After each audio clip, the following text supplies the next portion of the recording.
വെടിഞ്ഞു മണ്ണിൽ നടന്നു മണ്ണിനെ വിണ്ണാക്കിയോ. സ്വർഗം വെടിഞ്ഞു മണ്ണിൽ നടന്നു മണ്ണിനെ വിണ്ണാക്കിയോ. അവൻ പിൻപേ നടന്നു ചെല്ലാൻ നമുക്ക് സാക്ഷികളായിടുവാൻ.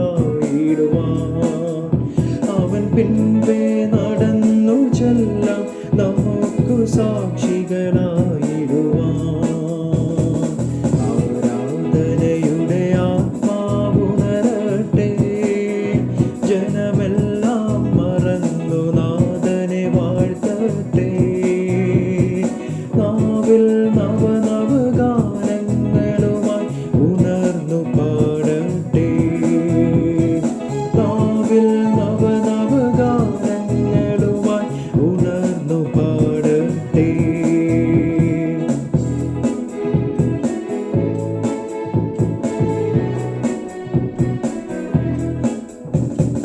പാപം ചുമന്നു രോഗം വഹിച്ചു ക്രൂശിൽ തകർന്നവൻ.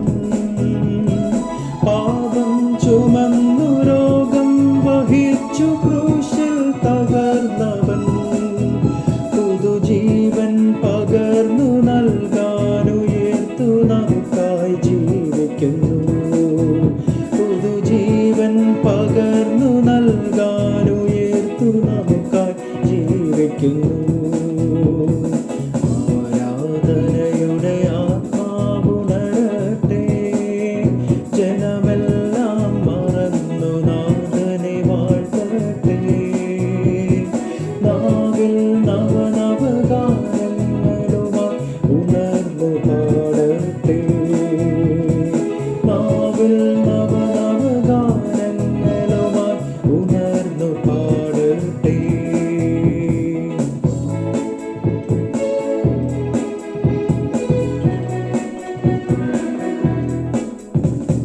മേഘത്തേറി വേഗം വരുന്ന നാഥനെ എതിരേൽക്കുവാൻ. മേഘത്തേറി വേഗം വരുന്ന നാഥനെ എതിരേൽക്കുവാൻ. നമുക്കെല്ലാം ഉണർന്നു ദീപം തെളിച്ചു കാഹളം കാതോർത്തിടാം. നമുക്കെല്ലാം ഉണർന്നു ദീപം തെളിച്ചു കാഹളം കാതോർത്തിടാം. ആരാധനയുടെ ആത്മാവുണരട്ടെ. ജനമെല്ലാം മറന്നു നാഥനെ വാഴ്ത്തട്ടെ. നാവിൽ നവനവഗാനങ്ങളുമായി ഉണർന്നു പാടട്ടെ. നാവിൽ നവനവഗാനങ്ങളുമായി ഉണർന്നു പാടട്ടെ. നമുക്ക് പ്രാർത്ഥിക്കാം. ഞങ്ങളുടെ കർത്താവും ദൈവവുമായുള്ളവേ, ഈ ആഗമന കാലത്തിൽ ഞങ്ങൾക്ക് ലഭിക്കുന്ന ചിന്തകൾക്കായി നന്ദിയോടെ സ്തോത്രം ചെയ്യുന്നു. ഞങ്ങൾ എന്തിലൂടെ കടന്നു പോകുന്നുവെന്നും ഞങ്ങളുടെ അവസ്ഥകൾ എന്താകുന്നുവെന്നും അവിടുന്ന് വ്യക്തമായി അറിയുന്നതിനാൽ നന്ദിയോടെ സ്തോത്രം. ഈ വചന കേൾവി മൂലം ഞങ്ങളുടെ വിശ്വാസത്തെ ദൃഢമാക്കണമെന്നും യേശുക്രിസ്തുവിൻ നാമത്തിൽ ചോദിക്കുന്നു. ദയയോടെ കേൾക്കണമേ. ആമേൻ. അഡ്വന്റ് മെഡിറ്റേഷൻ സീരീസിൻ്റെ 11ാമത്തെ എപ്പിസോഡിലേക്ക് ഏവരെയും സ്നേഹപൂർവ്വം സ്വാഗതം ചെയ്യുന്നു. ഒരു ശിശു കിടക്കുന്ന തൊട്ടിലിൻ്റെ അടുത്തേക്ക് ചെല്ലുന്നത് പോലെ യേശു കിടക്കുന്ന പുൽത്തൊട്ടിലിലേക്ക് നമുക്ക് ചെല്ലുവാൻ കഴിയില്ല. Rather, when we go to his manger, something happens. അവിടെ നാം ചെന്ന് ചേരുമ്പോൾ നമുക്ക് മനസ്സിലാകുന്ന ഒരു കാര്യമുണ്ട്.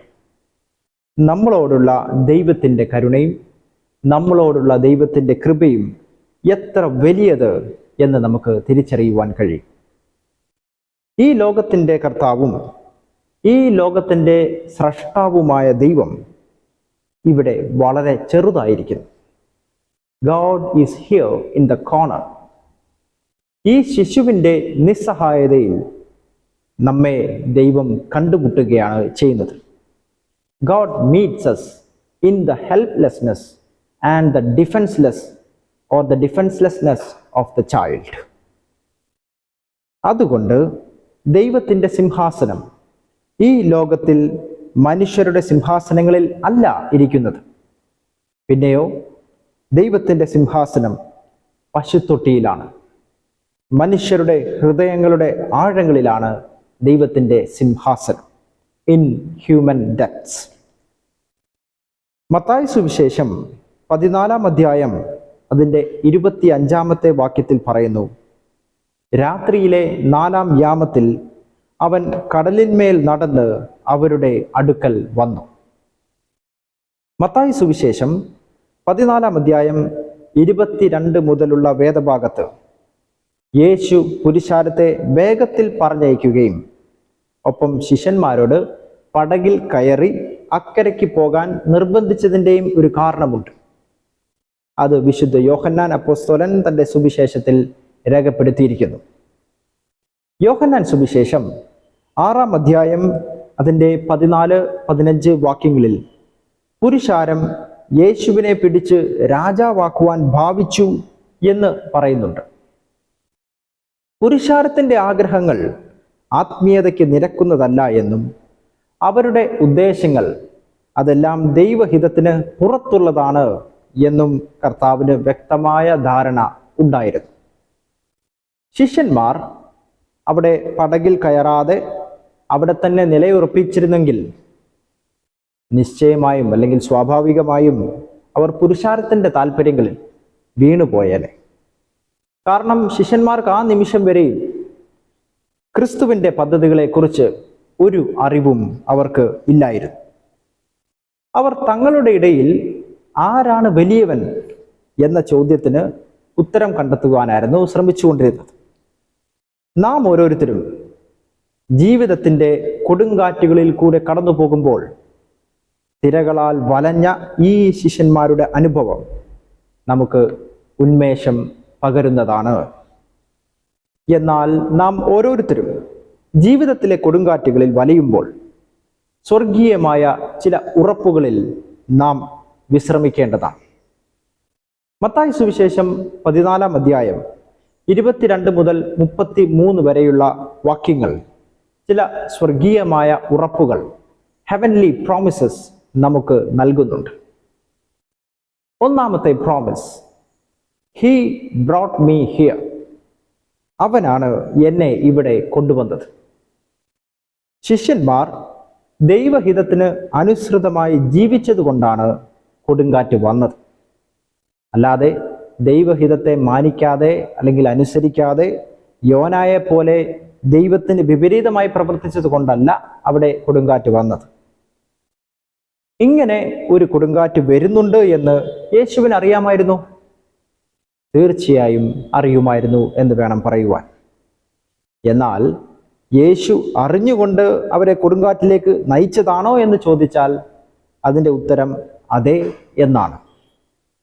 കാരണം പുരുഷാരത്തോടൊപ്പം ദൈവഹിതത്തിന് അനുസൃതമല്ലാത്ത ഒരു ചിന്തയിൽ നിന്നും ശിഷ്യന്മാർ ഈ കൊടുങ്കാറ്റിൽ ദൈവഹിതത്തിന് ഉള്ളിൽ എത്രയോ സുരക്ഷിതമായിരുന്നു എന്ന് വേണം നമുക്ക് ചിന്തിക്കാൻ.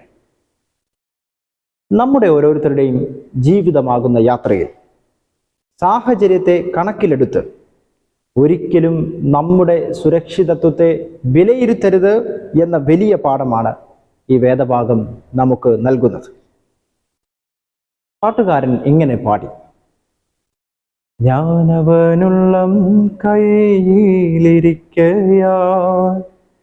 ആരുമില്ലെനിക്ക് ദോഷം ചെയ്യുവാൻ, ഇന്നെനിക്ക് സർവം നേരിടുന്നതെല്ലാം തൻഹിതമാണെന്ന് ഞാൻ അറിയുന്നു. ഇന്നെനിക്ക് സർവം നേരിടുന്നതെല്ലാം തൻഹിതമാണെന്ന് ഞാൻ അറിയുന്നു. എൻ ദൈവമേ, നിന്നിഷ്ടം ചെയ്യുവാൻ വന്നിടുന്നേ ഞാനിന്നു മോദമായി. എൻ്റെ ഇഷ്ടം ഒന്നും വേണ്ട പ്രിയനേ, അങ്ങേ ഇഷ്ടം എന്നിൽ പൂർണ്ണമാക്കണേ.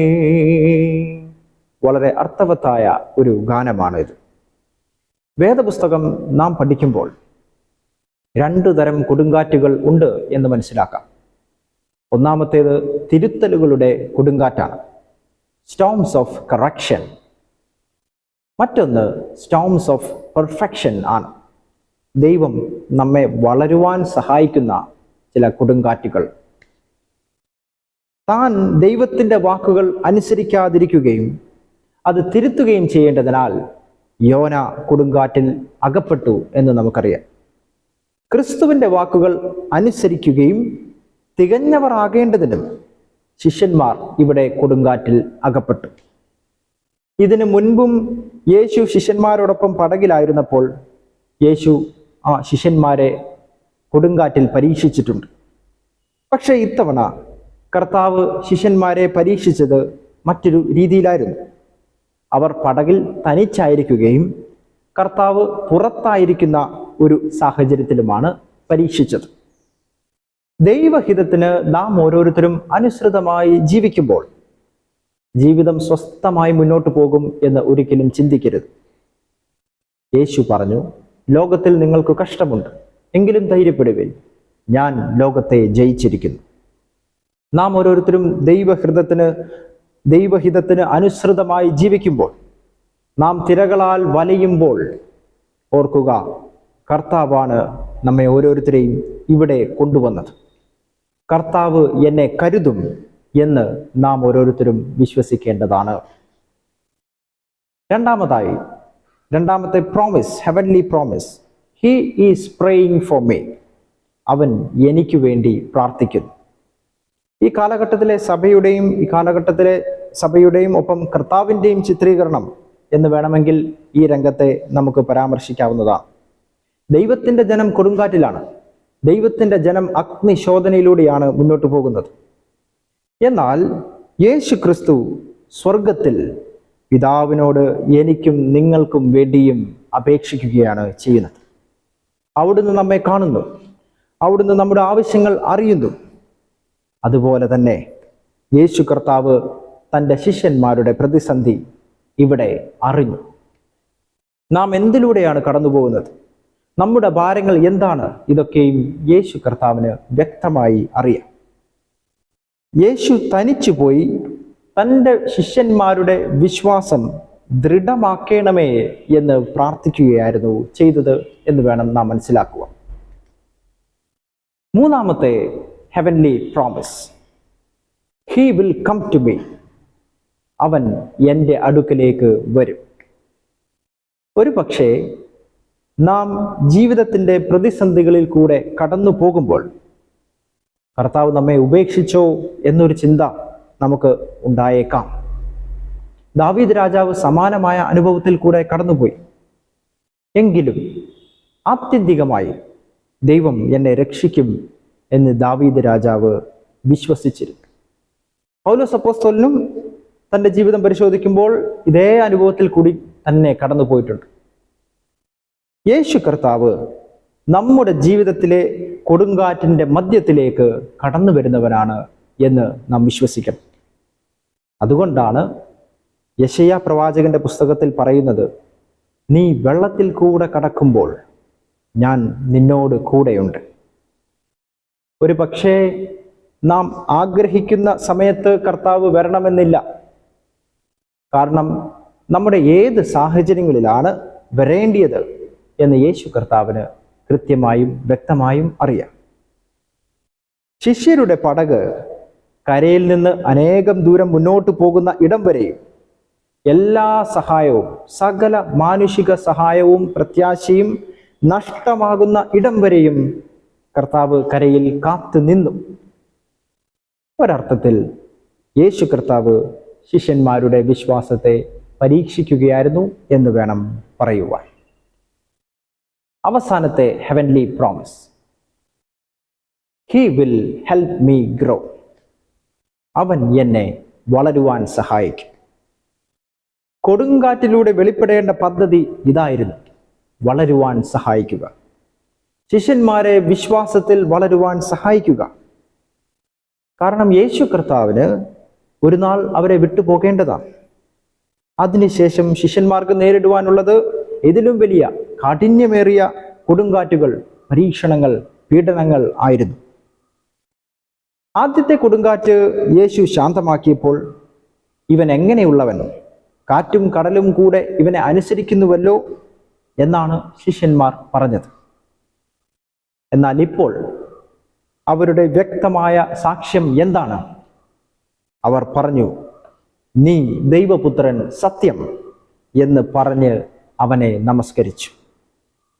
വിശ്വാസത്തിന്റെ നായകനും പൂർത്തി വരുത്തുന്നവനുമായ യേശു കർത്താവ് എന്തൊക്കെ ആരംഭിച്ചാലും അത് നിശ്ചയമായും പൂർത്തീകരിക്കുവാൻ മതിയായ കർത്താവാണ് എന്ന് ശിഷ്യർ മനസ്സിലാക്കി.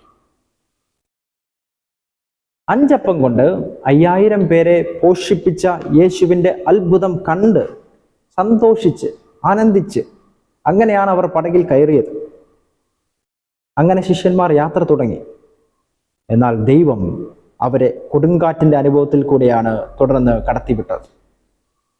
അതേപോലെ തന്നെ അപ്പോസ്തലന്മാരുടെ പ്രവൃത്തികളുടെ പുസ്തകത്തിൽ 4-ാം അധ്യായത്തിൽ നാം കാണുന്നു, വിശ്വസിച്ചവർ 5000-ഓളം ആയിരുന്നു. അതിനുശേഷം തുടർന്നുണ്ടായത് പീഡനത്തിൻ്റെ കൊടുങ്കാറ്റാണ്. ഇത് എല്ലാ വിശ്വാസികളുടെയും ജീവിതത്തിൽ സംഭവിക്കുന്ന ഒരു കാര്യമാണ്.